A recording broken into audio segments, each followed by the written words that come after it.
नमस्कार और स्वागत है। आज हमारे सामने एक रचना है जो सुनने में तो बहुत सरल लगती है, लेकिन जिसकी परतें बहुत गहरी हैं। शीर्षक है हिंदी को भूल न जाना। तो आज हमारा मकसद सिर्फ इसका मतलब समझना नहीं है, बल्कि इसके पीछे जो सोच है, जो भावनाएं हैं और हाँ, आज के समय में इसके क्या मायने हैं, उस सब की गहराई में उतरना है। इसकी शुरुआती पुकारी देखिए, हिंदी को भूल न जाना, मातृभाषा का तुम मान बढ़ाना। ये सिर्फ एक नारा नहीं है, एक एक भावनात्मक अपील है। आज हम इसी अपील के धागे को पकड़कर देखेंगे कि ये हमें कहाँ कहाँ ले जाती है। बिल्कुल। और ये रचना भाषा को एक आईने की तरह इस्तेमाल करती है ना, जिसमें हम सिर्फ अपना अक्स नहीं बल्कि अपने समाज को, अपने इतिहास को और अपनी आकांक्षाओं को भी देखते हैं। जी। ये कविता जितनी भाषा के बारे में है उतनी ही हमारे बारे में भी है। तो चलिए इसी आईने में सबसे पहले उस रिश्ते को देखते हैं जो शायद सबसे निजी, सबसे गहरा होता है। रचना में एक शेर है जो मुझे लगता है सबको छू जाता है। भले सीख लो तुम दुनिया की हर एक भाषा, पर माँ को माँ कहना ही है असली अभिलाषा। ये बात ये सिर्फ जुबान की नहीं लगती, ये तो सीधे रूह से जुड़ती है। एकदम। ये तो मातृभाषा का मनोवैज्ञानिक कोर है। भाषाविद कहते भी हैं कि हम अपनी पहली भाषा से सोचते हैं, महसूस करते हैं, सपने देखते हैं। बाकी भाषाएं हम सीखते हैं, लेकिन मातृभाषा में हम होते हैं।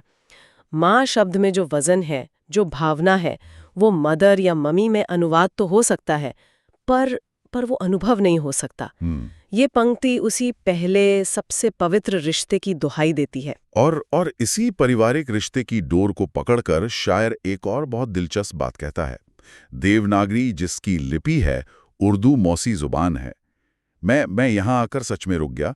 उर्दू को मौसी कहना, ये सिर्फ एक खूबसूरत शब्द नहीं है, मुझे लगता है ये एक बहुत सोचा समझा बयान है। आपने बिल्कुल सही नस पकड़ी है। ये इस रचना की सबसे शक्तिशाली और शायद सबसे राजनीतिक पंक्तियों में से एक है। आज के माहौल में जब भाषाओं को अक्सर धर्म और सरहदों से बांध कर देखा जाता है, तब उर्दू को मौसी कहना एक बहुत बड़ा कदम है। सोचिए, मौसी का रिश्ता कैसा होता है। वो माँ जैसी ही होती हैं, प्यार करने वाली, अपनी, लेकिन फिर भी एक अलग पहचान के साथ। हाँ। ये पंक्ति भाषाओं के बीच लड़ाई या बंटवारे को सिरे से खारिज कर देती है। मतलब ये एक तरह से उस दौर की याद दिला रही जिसे हम गंगा जमनी तहजीब कहते हैं। बिल्कुल। ये नॉस्टैल्जिया भी है और एक स्टेटमेंट भी। ये हमें याद दिलाती है कि हिंदी और उर्दू वो एक ही आंगन में पली बढ़ी हैं। उनकी शब्दावली, उनका व्याकरण, उनका लहजा, सब कुछ आपस में इतना गुंथा हुआ है कि उन्हें पूरी तरह अलग करना नामुमकिन सा है। ये मौसी वाला रिश्ता उस जीती जागती हकीकत का साहित्यिक रूप है। वाह। तो भाषा का ये पारिवारिक रिश्ता तो समझ आया, लेकिन ये रचना इसे और आगे ले जाती है, एक सांस्कृतिक पहचान तक। वो कहती है, हिंदी भारत की बिंदी है, माथे का ये श्रृंगार है। बिंदी का प्रतीक, ये कितना सटीक लगता है ना? बहुत सटीक और गहरा भी। सोचिए, बिंदी कहाँ लगती है? माथे पर, सबसे ऊंचे, सबसे नुमाया, मतलब सबसे प्रमुख स्थान पर। ये सिर्फ सुंदरता नहीं है, ये पहचान है, सौभाग्य का प्रतीक है और एक सांस्कृतिक बयान भी है। तो जब शायर हिंदी को बिंदी कहता है, तो वो उसे सिर्फ एक भाषा नहीं बल्कि भारत के सांस्कृतिक मस्तक का सबसे अहम और सम्मानित हिस्सा बता रहा है। वो कह रहा है कि इसके बिना भारत का चेहरा अधूरा है। और इस चेहरे की आत्मा में कौन बसता है, ये भी रचना बताती है। इसमें तुलसी की रामायण, कबीर का भी प्यार है। यहाँ मुझे एक सवाल आता है, तुलसी और कबीर ये तो दो अलग अलग ध्रुव जैसे लगते हैं।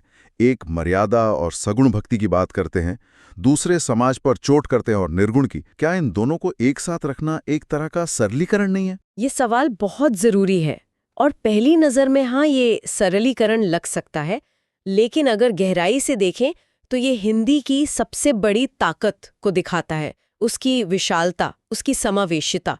ये पंक्ति कह रही है कि हिंदी का आंचल इतना बड़ा है कि उसमें तुलसी की रामचरितमानस की भक्ति भी समा जाती है और कबीर के क्रांतिकारी दोहे भी।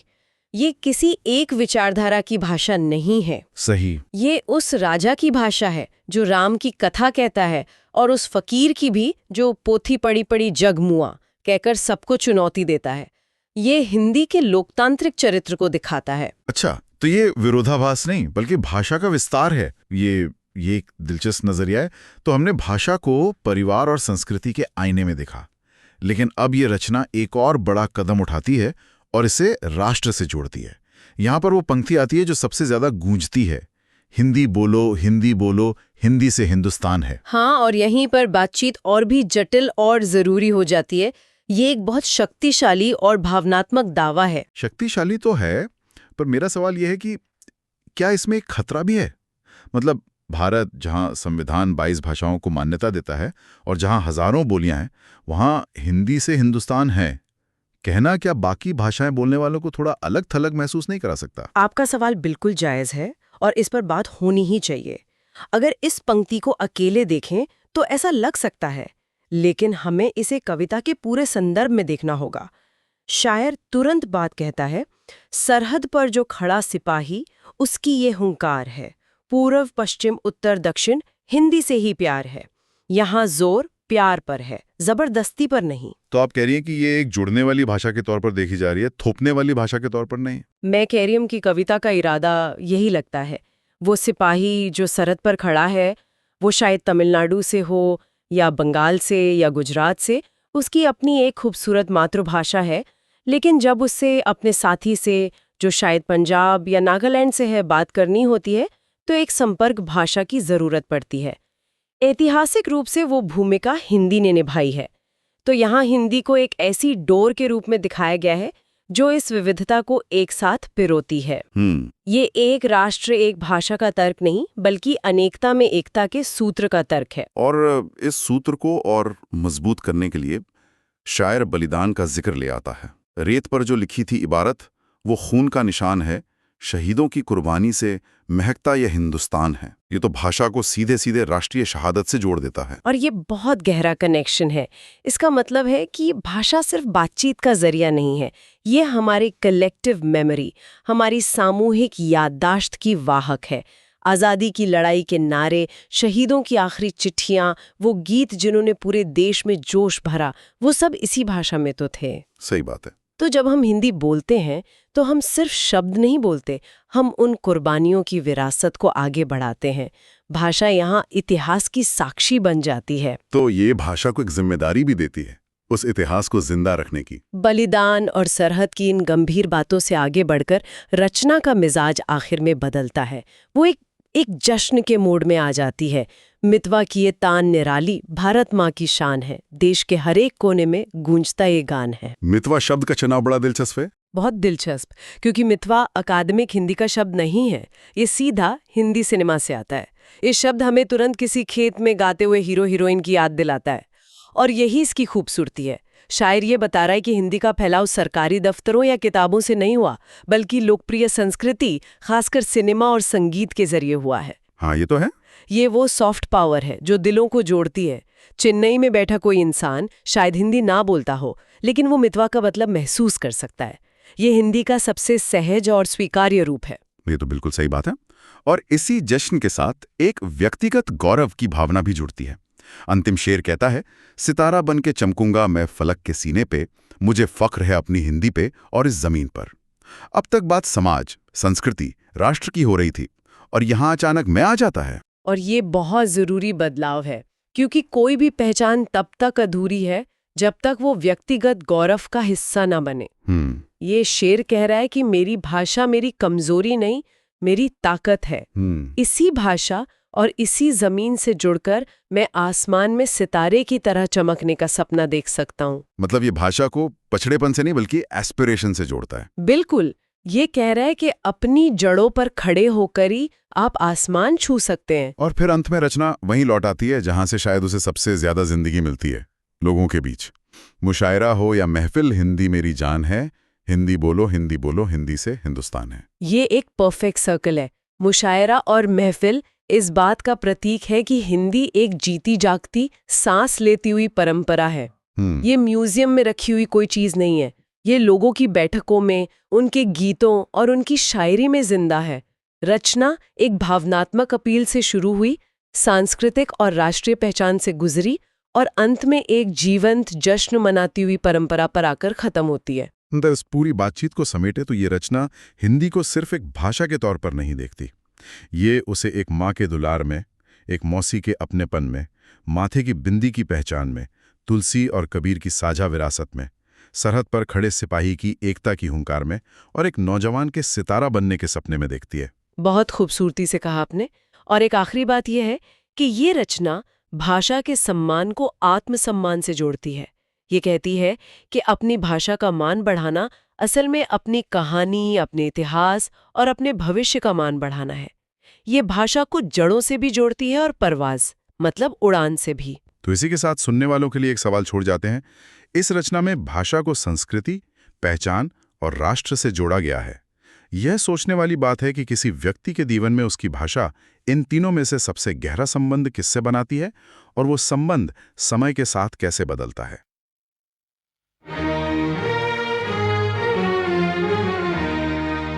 हिंदी को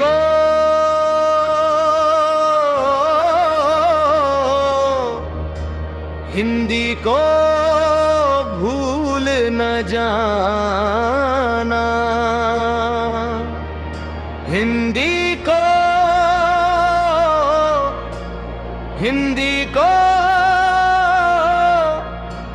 भूल न जाना।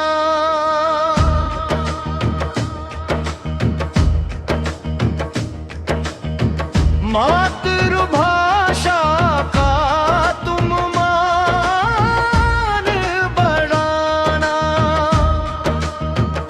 हिंदी बोलो, हिंद से हिंदुस्तान है। देवनागरी जिसकी लिखी है उर्दू मौसी जुबान है।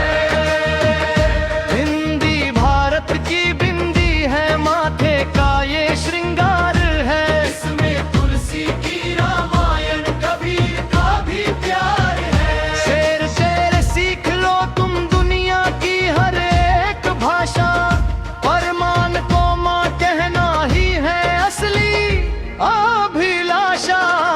अंग्रेजी की चमक में अपना वजूद ना गवाना,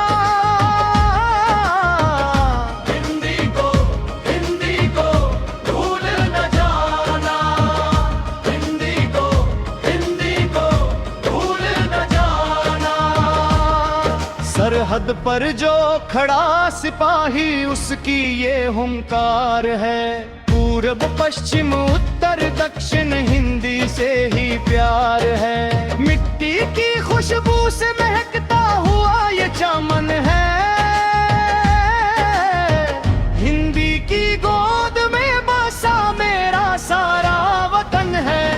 गेट पर जो लिखी थी इबारत वो खून का निशान है।